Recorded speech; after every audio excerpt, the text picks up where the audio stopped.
To kick off this lesson, we're going to do things a little differently by starting off with a little game.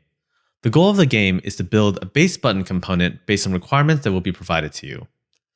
There are 3 simple rules to this game. Number 1, you will be given a new requirement each round for your base button component. Number 2, you'll primarily be focused on the template blocks for the app.vue file and your basebutton.vue component file. And number 3, you can assume that all styles are provided by a separately defined CSS style sheet. And as we go through each round, feel free to pause the video as you work through each challenge. Ready to play? Let's start. Setting the stage for our game. Requirement number 1, the button can display any custom text, whether it be next, cancel, submit, or anything else the user wants to put in. Got it? All right, next round. Requirement number 2, the button can display an icon to the right of the text. In this app, you can assume that there's an app icon component which has a prop of name which will allow you to render the component as desired. Feeling good? Let's keep going. Requirement number 3, the button can display an icon on either side. As of right now, we are displaying it to the right-hand side, but this means that we can also display it on the left-hand side or display it on both sides. And to make things a little easier for you, here are all the different scenarios you need to account for. And if you're starting to have a little trouble holding it in your head, hang in there. Only a couple more to go.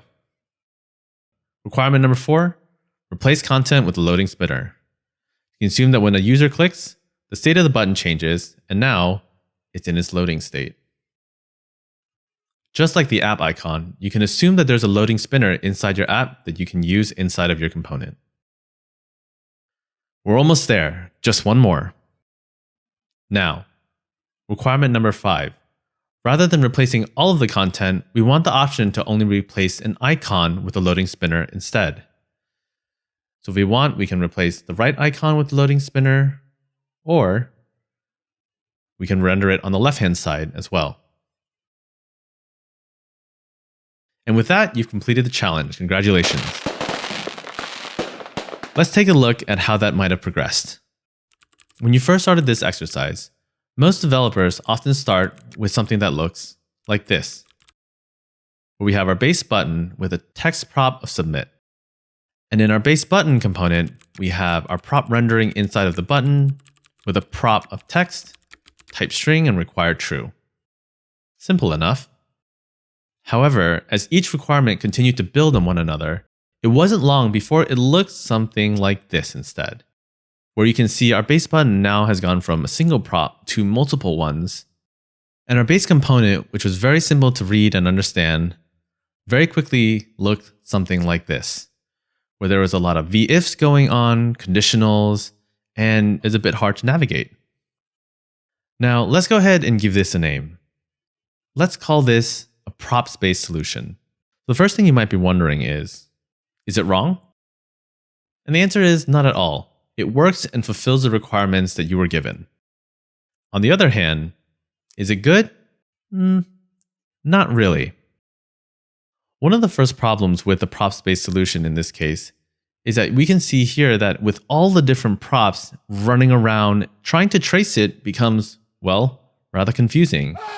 I don't know about you, but that is a lot to follow when something like a button should be much easier to use.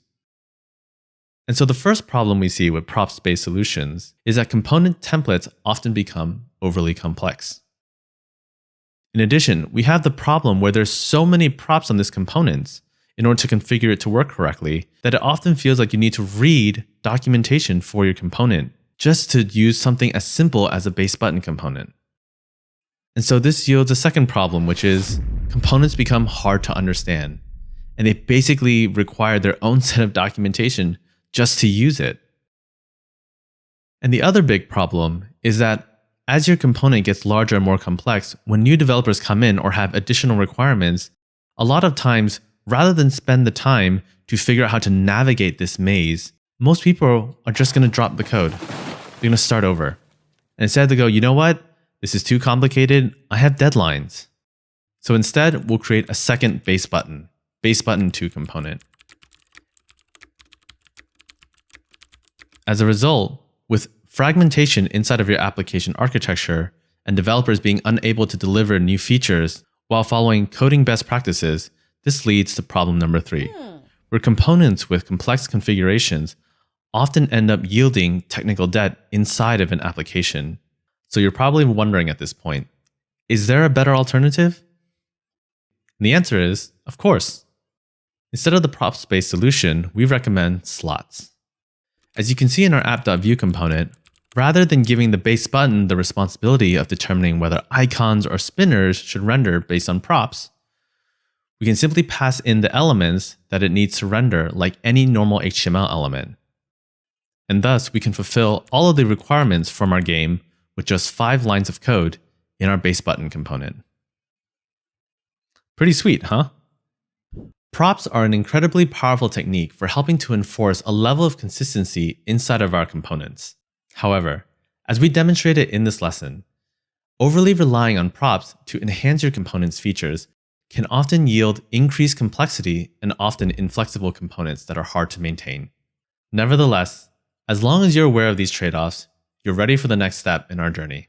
In the next lesson, we'll be taking a look at core fundamental concepts that will empower you to create more flexible components with slots. See you there.